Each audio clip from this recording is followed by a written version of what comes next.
नमस्कार, news one India में आपका स्वागत है। आपके साथ मैं धर्मराज सिंह। उत्तराखंड बीजेपी ने हरक सिंह रावत को पार्टी से बाहर का रास्ता दिखाया है। हरक सिंह रावत को भारतीय जनता पार्टी ने 6 साल के लिए निष्कासित कर दिया है। इससे पहले हरक सिंह रावत को भी पुष्कर सिंह धामी ने मंत्रिमंडल से हटा दिया था। बताया जा रहा है कि हरक सिंह रावत अपनी सीट बदलने के साथ साथ अपनी बहू की टिकट के लिए अड़े हुए थे। अपनी बहू को लैंसडाउन से टिकट दिलवाने की मांग हरक सिंह रावत कर रहे थे और पार्टी एक परिवार से एक टिकट के फॉर्मूले पर अडिग थी। और आखिरकार इस खींचतान का नतीजा ये रहा कि हरक सिंह रावत को पहले पुष्कर सिंह धामी ने अपने मंत्रिमंडल से हटाया और उसके बाद भारतीय जनता पार्टी ने संगठन से 6 साल के लिए हरक सिंह रावत को निष्कासित कर दिया है।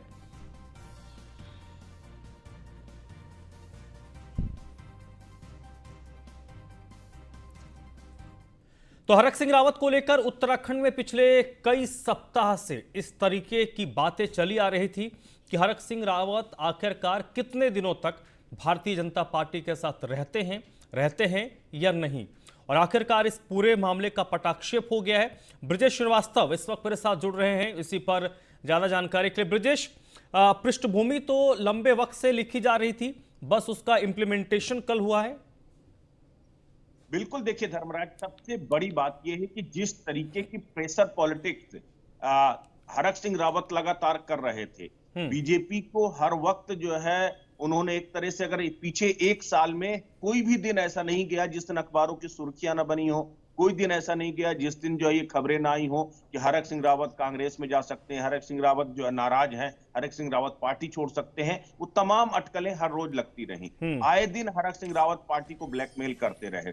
आखिरकार जब इंतहा हो गई, ये भी 1 सप्ताह पहले की ही बात है, वो कैबिनेट की बैठक छोड़ करके बाहर आ गए तो उन्होंने इस्तीफा दे दिया था। पार्टी ने किसी तरह मना करके उनको वापस लेकर के आए थे। लेकिन अब जिस तरीके से जो है वो प्रेशर बना रहे थे, जो है उमेश शर्मा काऊ और अनुकृति गोसाई रावत के साथ वो दिल्ली पहुंचे। दिल्ली पहुंचने के बाद सीधे तौर पर उन्होंने कहा कि या तो मेरी बहू को टिकट दो वरना फिर मैं पार्टी छोड़ रहा हूं। तब आखिरकार पार्टी ने तय कर लिया कि अब बहुत हो गया, अब इंतहा हो गई, अब कोई दबाव नहीं सहेंगे। और इससे पहले कि वो कांग्रेस जाए या कहीं और जाकर के ज्वाइन करें, पार्टी ने एक स्ट्रॉन्ग मैसेज दिया, सीधे सीधे टर्मिनेट किया गया हरक सिंह रावत को। अब ये बताने के लिए, कम से कम फेस सेविंग तो बीजेपी कर ही रही है, ये बताने के लिए कि हमने आपको टर्मिनेट किया है पार्टी से, अब आप जहां जाना चाहो वहां जाइए जो है। तो ये कहीं ना कहीं जो है अगर देखा जाए तो ये हरक सिंह रावत के लिए एक बड़ा झटका था, क्योंकि वो एक्सपेक्ट नहीं कर रहे थे कि पार्टी इस तरीके से पलटवार करेगी। उन्हें लग रहा था कि एक बार फिर पार्टी उनके आगे सरेंडर हो जाएगी और उनकी बहू को भी टिकट देगी और उन्हें भी टिकट देगी। तो कहीं ना कहीं मुसीबत का सबब बन चुके थे हरक सिंह रावत, इसमें कोई शक नहीं कि एक बड़े राजनेता हैं। बड़ा नुकसान होगा हरक सिंह रावत के जाने से, गढ़वाल की सियासत में एक बड़ा गेम चेंजर हरक सिंह रावत हो सकते हैं। लेकिन बावजूद इसके जिस तरीके से पार्टी ने जो है उन्हें बाहर का रास्ता दिखाया है, वो कहीं ना कहीं बीजेपी ने अपनी फेस सेविंग जरूर की है। ब्रिजेश, यहां पर एक पहलू यह भी होगा कि अब हरक सिंह रावत के पास कांग्रेस के दरवाजे हैं जो खुले हुए हैं। हो सकता है कि आज वो कांग्रेस ज्वाइन भी कर लें, लेकिन क्या कांग्रेस में अब वो हरक सिंह रावत उसी हनक के साथ जा सकते हैं, उन्हीं शर्तों के साथ जा सकते हैं, ये देखते हुए कि अब भारतीय जनता पार्टी ने उनको पार्टी से बाहर कर दिया है? बिल्कुल, यही सबसे बड़ी, यही मैसेज देने की कोशिश बीजेपी ने किया है कि तुम्हें जहां जाना हो वहां जाओ, लेकिन अब आप किसको किसको समझाओगे कि मुझे पार्टी से, मैं पार्टी छोड़ करके आया हूं, बल्कि मुझे पार्टी से निकाला नहीं गया। बीजेपी ने इसीलिए आनन फानन में हरक सिंह रावत को बर्खास्त किया, मंत्रिमंडल से हटाया, ताकि ये बताया जा सके कि हमने तुमको पार्टी से हटाया है, अब आप जाकर के अपना जस्टिफिकेशन दीजिए। देखिए, एक दिन पहले अगर हरक सिंह रावत कांग्रेस ज्वाइन कर लिए होते तो शायद अपनी शर्तों में ज्वाइन करते। लेकिन आज अगर हरक सिंह रावत कांग्रेस जाएंगे तो कांग्रेस अब उन्हें अपने लेवल पे बार्गेन करेगी, अपने तरीके से जो है उनको ट्रीट करेगी, और ये भी इस मनोवैज्ञानिक दबाव के साथ कि जो है हरक सिंह रावत को पार्टी से निकाला जा चुका है, उनके पास कोई और जगह नहीं है। तो ये सबसे बड़ी बात ये है। तो ये एक तरह से पॉलिटिकल डिसएडवांटेज है हरक सिंह रावत के लिए कि हरक सिंह रावत अब किस तरीके से क्या अपनी बात कांग्रेस में मनवा पाते हैं, क्या अपनी बहू को टिकट दिलवा पाते हैं, क्या खुद के लिए अपनी मनचाही सीट पा सकते हैं। तो ये वो तमाम सवाल हैं जो कहीं ना कहीं जो है ये बता रहे हैं कि आखिर किस तरीके से उत्तराखंड की सियासत एक बार फिर करवट ली है, एक बार फिर बदली। नहीं, इसमें एक पहलू ये भी है कि हरक सिंह रावत अपनी सीट भी बदलना चाहते थे, तो अब कांग्रेस में जब वो जाएंगे तो उन सीटों पर बात होगी। उनकी बहू के लिए अपनी वो सीट मांग रहे थे। इसके साथ साथ कुछ और विधायक हैं, जैसे उमेश काऊ का जिक्र किया, उनके नाम को लेकर भी पिछले कई वक्त से चर्चा चल रही है। एक बार तो जब कांग्रेस में कई यशपाल आर्य ज्वाइन कर रहे थे तो कहा गया था कि उमेश काऊ तो बाकायदा चले गए थे, राहुल गांधी से मुलाकात होनी थी, बस कमरे में वो दाखिल होते, उसके पहले उनके पास एक फोन आता है, वो वापस लौट जाते हैं। तो ये पृष्ठभूमि कांग्रेस के नजरिए से कैसे देख रहे हैं ब्रजेश आप? देखिए, सबसे बड़ी बात यह है कि कांग्रेस तो लगातार ये कोशिश कर रही है। देखिए, उसमें कोई शक नहीं है कि उमेश शर्मा काऊ एक मजबूत प्रत्याशी के तौर पर बीजेपी के लिए थे जो है, और उनकी सीट निकलनी लगभग तय मानी जा रही थी। ऐसे में हरक सिंह रावत को भी तो वैसे भी मौसम विज्ञानी कहा जाता है कि वो जहां से लड़ते, उन्हें गढ़वाल की सियासत उनसे बेहतर मुझे नहीं लगता कि कोई समझता होगा। तो कांग्रेस तो चाहती थी, लेकिन हरक सिंह रावत की राह में हरीश रावत ही रोड़ा थे। हरीश रावत नहीं चाहते थे कि हरक सिंह रावत आए, क्योंकि 2016 का वो मंजर याद कीजिए जब हरक सिंह रावत ही वो लीडर थे जिनके नेतृत्व में जो है 9 विधायकों ने एक तरह पार्टी तोड़ी थी जो है, और पार्टी छोड़ करके बीजेपी का दामन थामे हरीश रावत की सरकार को गिराने की कोशिश की थी। तो अभी 2 दिन पहले हम हरीश रावत से बात कर रहे थे, तब भी उनका यही कहना था कि आप कैसे एतबार कर लो, जिसने एक बार धोखा दिया है वो दोबारा क्यों नहीं धोखा देगा। तो ये मानसिक तौर पर हरीश रावत तैयार नहीं है, और कांग्रेस में हरीश रावत से बड़ा इस वक्त कोई चेहरा नहीं है, या फिर कहें कांग्रेस के पास मजबूरी है कि हरीश रावत से के अतिरिक्त किसी और चेहरे की तरफ ना देख पाए। अब देखिए, सबसे बड़ी बात यह है कि यहां पर बार्गेनिंग हो सकती है। यहां पर हरीश रावत के पैरेलल लाके हरक सिंह रावत को खड़ा करने की कांग्रेस की तैयारी भी हो सकती, क्योंकि कांग्रेस को कोई एक ऐसा चेहरा भी नहीं दिखाई दे रहा था जो हरीश रावत के बराबरी का हो। तो कहीं ना कहीं हरक रावत वो चेहरा है। आप सोचिए, जो 9 बार मंत्री रहा हो, जिसने 11 चुनाव लड़े हो, तो वो उत्तर प्रदेश से लेकर उत्तराखंड तक की एक सियासत को समझते हैं हरक सिंह रावत। किस करवट बैठेगी सियासत, किस तरीके से किधर जाना चाहिए, तो वो चीजें हैं। तो नुकसान तो है। अब उमेश शर्मा काऊ के जाने की अटकलें पूरी तरीके से लग रही कि उमेश शर्मा काऊ हरक सिंह रावत के साथ जाएंगे।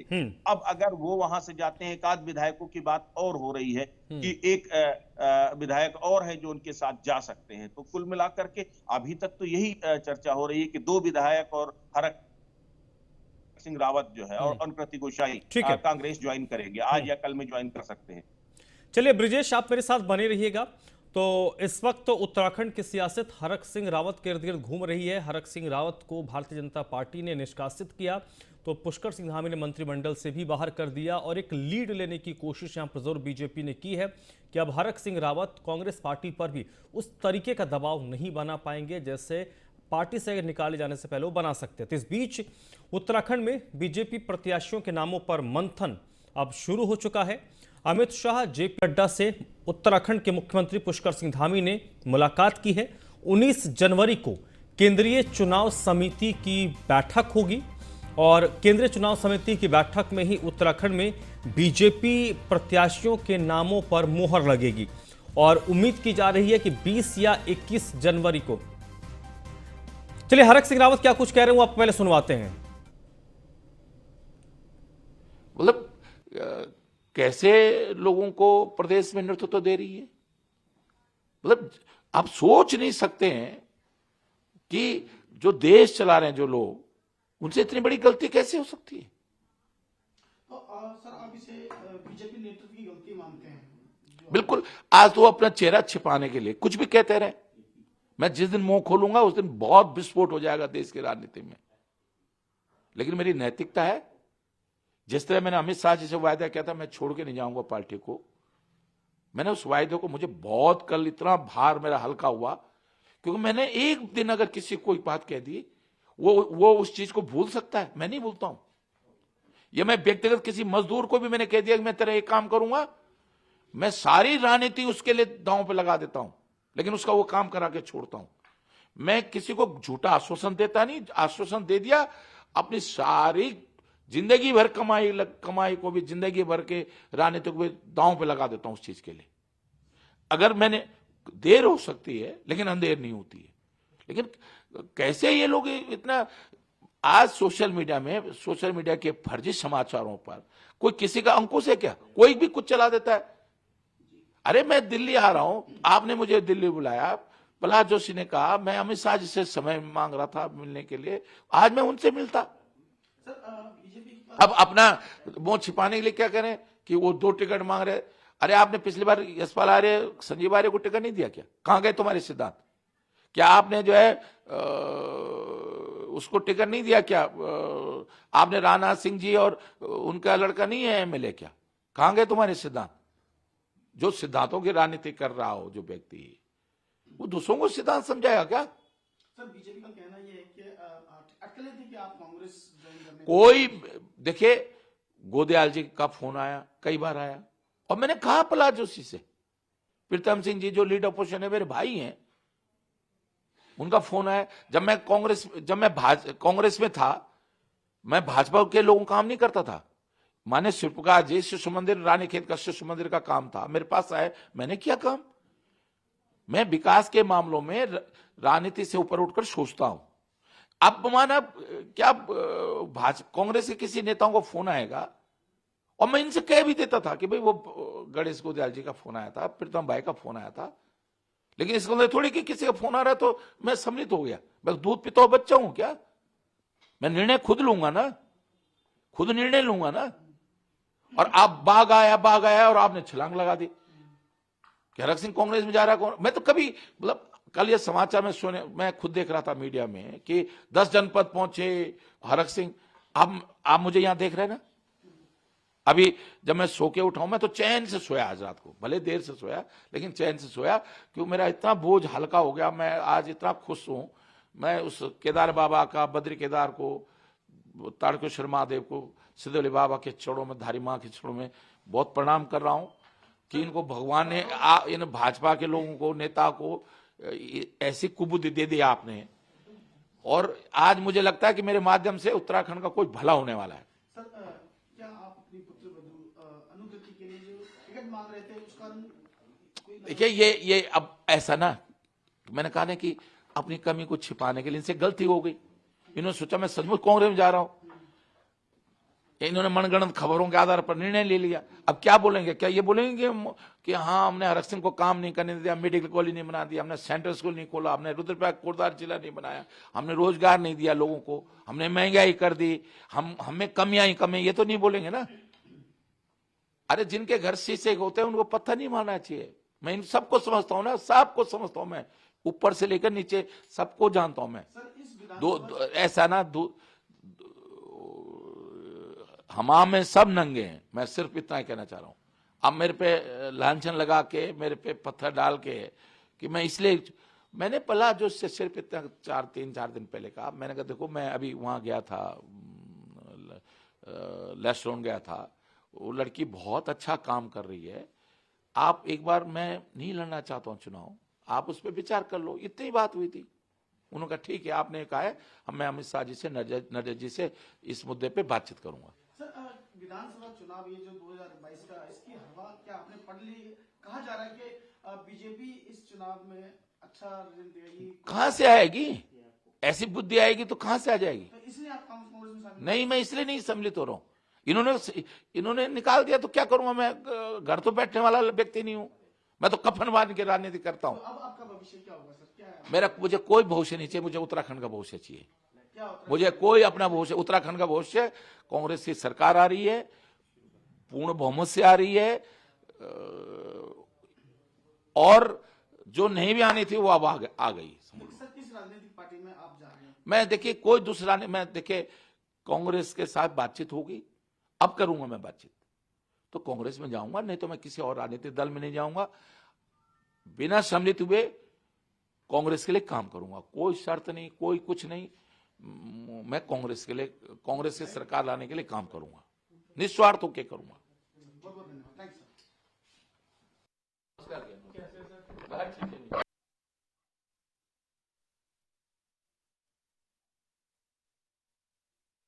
तो हरक सिंह रावत की पहली प्रतिक्रिया आई है। कल देर रात उन पर कार्रवाई हुई और अपना दर्द वो बयां कर रहे थे। दर्द बयां करते करते उन्होंने असली बात भी आखिर में कह दी कि उत्तराखंड में कांग्रेस की सरकार आ रही है।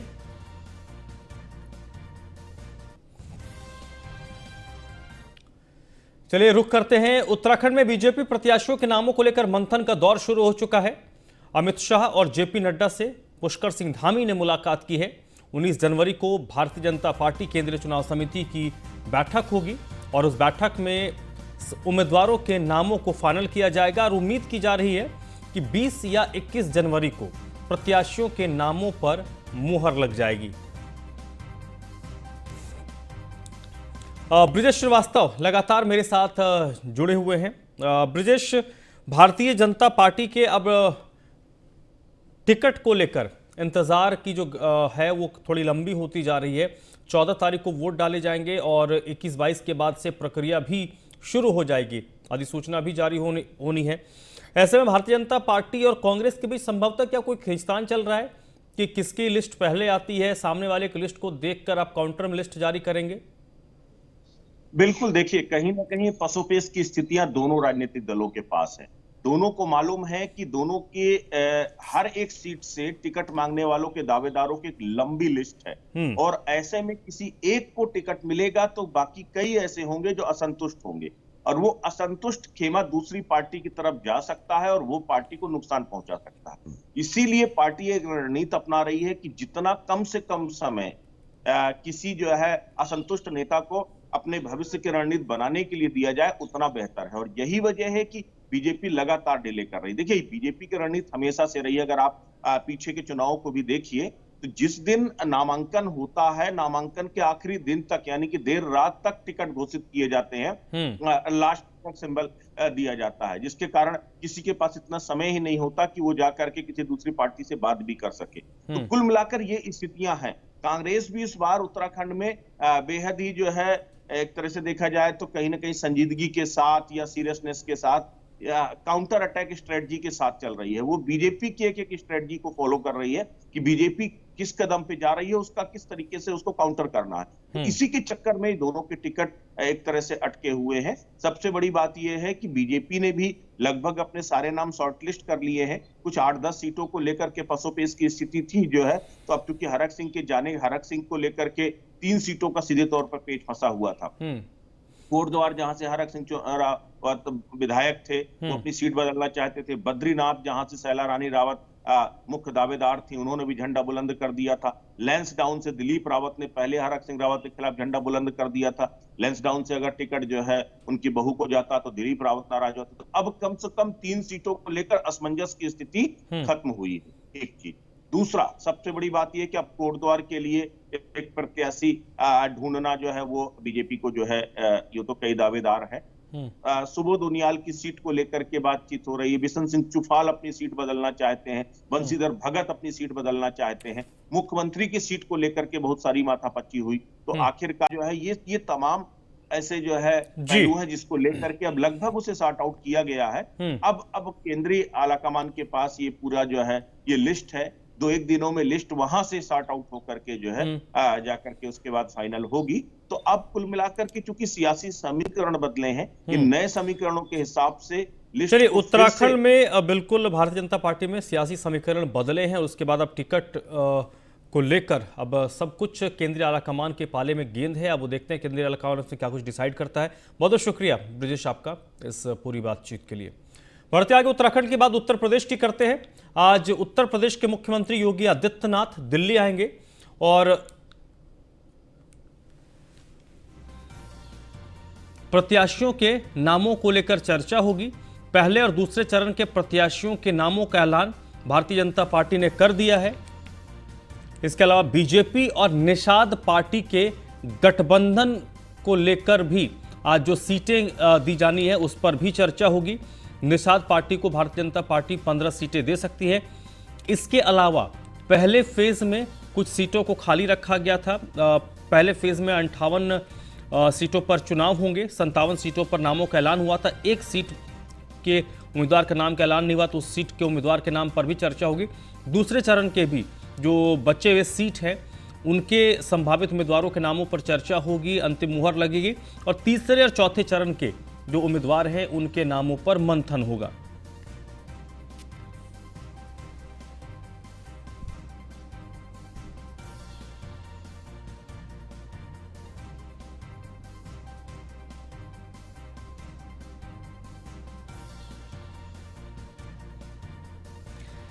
नीलेश इस वक्त मेरे साथ लखनऊ से जुड़ रहे हैं इसी पर ज्यादा जानकारी के लिए। नीलेश, सीएम आज दिल्ली में होंगे और उम्मीद की जा रही है कि थर्ड और फोर्थ फेज के जो चुनाव हैं उनके संभावित उम्मीदवारों के नामों पर चर्चा होगी। साथ ही साथ निषाद पार्टी को गठबंधन के तहत कौन कौन सी सीटें दी जाएंगी उस पर भी विशेष तौर पर फोकस होगा।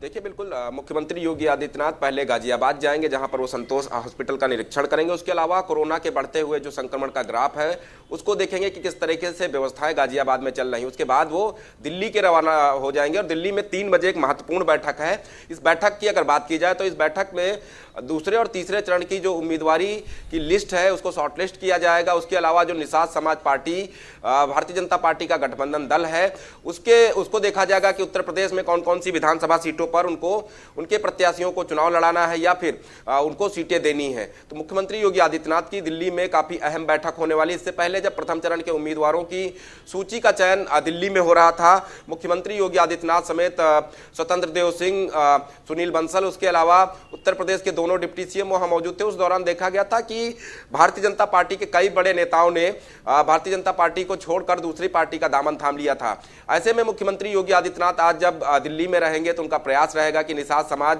को बेहतर सीटें दी जाए, ताकि निषाद समाज जो उनका समर्थन करने वाला दल है, अगर ऐसे में निषाद समाज पार्टी को सम्मानजनक सीटें नहीं दी गई भारतीय जनता पार्टी की तरफ से और वह ऐसी स्थिति में भारतीय जनता पार्टी से अलग होता है तो कहीं ना कहीं भारतीय जनता पार्टी को आगामी विधानसभा चुनाव में नुकसान उठाना पड़ेगा। फिलहाल ये कहा जा सकता है कि मुख्यमंत्री योगी आदित्यनाथ लगातार ये प्रयास कर रहे हैं। वो खुद तमाम नेताओं के संपर्क में हैं जो भारतीय जनता पार्टी से इस समय नाराज चल रहे थे। उन्होंने उनको मनाया भी है, तमाम तरीके की बातें भी उनके सामने रखी गई हैं कि 5 सालों में भारतीय जनता पार्टी ने, उत्तर प्रदेश सरकार ने उन नेताओं के लिए जो बेहतर काम हो सकता था वो किया गया है, उनके क्षेत्रों को विकास के लिए आगे बढ़ाया गया है। तो इन तमाम महत्वपूर्ण चीजों को लेकर दिल्ली में एक अहम बैठक होगी। और मुख्यमंत्री योगी आदित्यनाथ की खासतौर पर अगर बात की जाए तो मुख्यमंत्री योगी आदित्यनाथ ने 5 सालों में बेहतर प्रयास किए हैं कि उत्तर प्रदेश को कैसे विकास की ओर आगे ले जाया जाए। अब उनका प्रयास यह भी रहेगा कि 2022 में फिर से उत्तर प्रदेश में भारतीय जनता पार्टी की सरकार बनाई जाए और सत्ता में काबिज होकर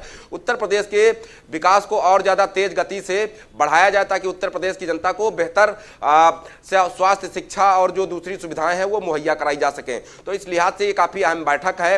निषाद समाज को कितनी सीटें गठबंधन में मिलती हैं इसको लेकर चर्चा होगी। वही दूसरे और तीसरे चरण के लिए जो उम्मीदवारी ठोक रहे हैं भारतीय जनता पार्टी के जो नए नेता हैं उनकी कह सकते हैं या फिर जो कार्यकर्ता हैं उनका भी नाम लिस्ट में है। उसके अलावा जो मौजूदा विधायक हैं उनमें से तमाम विधायकों के टिकट भी काटे जा सकते हैं। तो इस लिहाज से काफी महत्वपूर्ण बैठक दिल्ली में होने वाली है।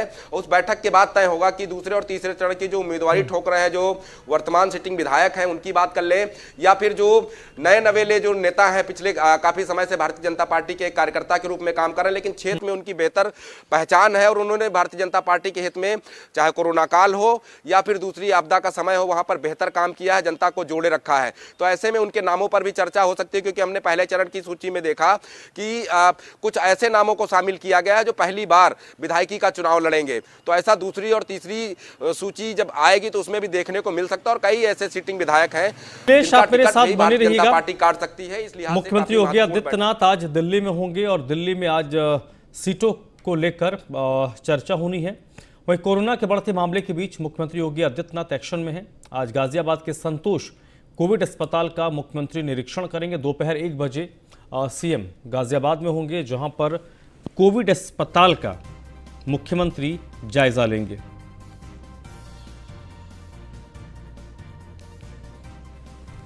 नीलेश चौहान मेरे साथ लगातार बने हुए। नीलेश, सीएम एक बार फिर से कोविड के बढ़ते मामलों को देखते हुए सक्रिय हुए हैं। देखिए बिल्कुल उत्तर प्रदेश के मुख्यमंत्री योगी आदित्यनाथ की बात की जाए तो लगातार चाहे वो कोरोना की दूसरी लहर हो और पहली लहर हो, खुद सक्रिय रहे हैं और जगह जगह जाकर निरीक्षण करते रहे हैं। आज की बात की जाए तो 10:30 बजे वो टीम 9 के साथ बैठक करेंगे।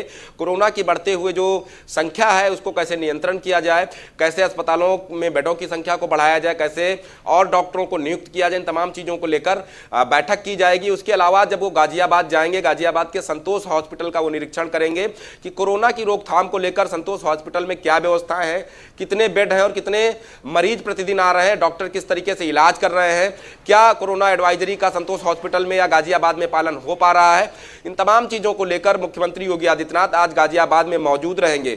कहीं ना कहीं ये कहा जा सकता है कि जब कोरोना की दूसरी लहर चल रही थी और मुख्यमंत्री योगी आदित्यनाथ खुद कोरोना पॉजिटिव थे, वैसी स्थिति में भी वो लगातार जो टीम 9 और टीम 11 के साथ वो बैठक कर रहे थे, दिशा निर्देश जारी कर रहे थे कि उत्तर प्रदेश में कोरोना की रफ्तार को कैसे भी करके कम किया जाए।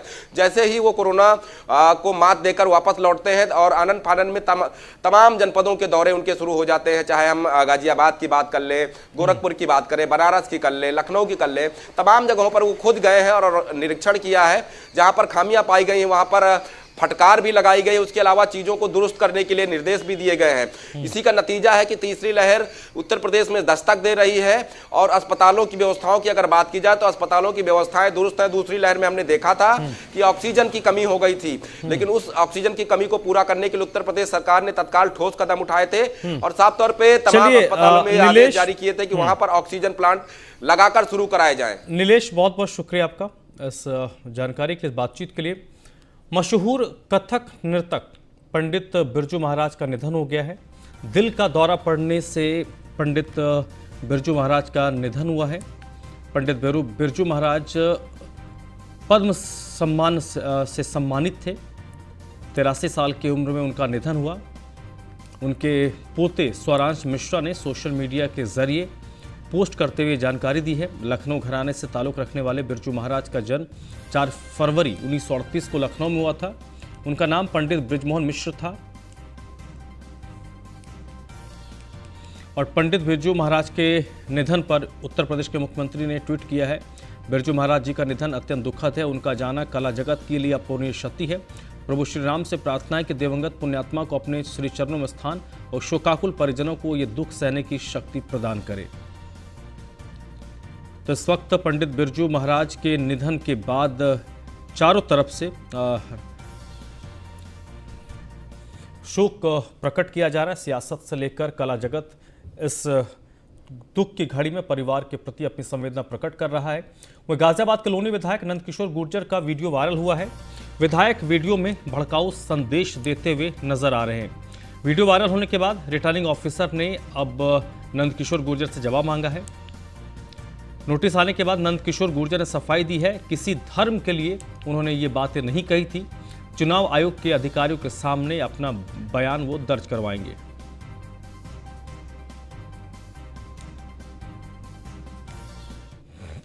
लोनी में क्या लोनी में ना अली ना बाहुबली लोनी में सिर्फ। इस बुलेटिन में फिलहाल इतना ही।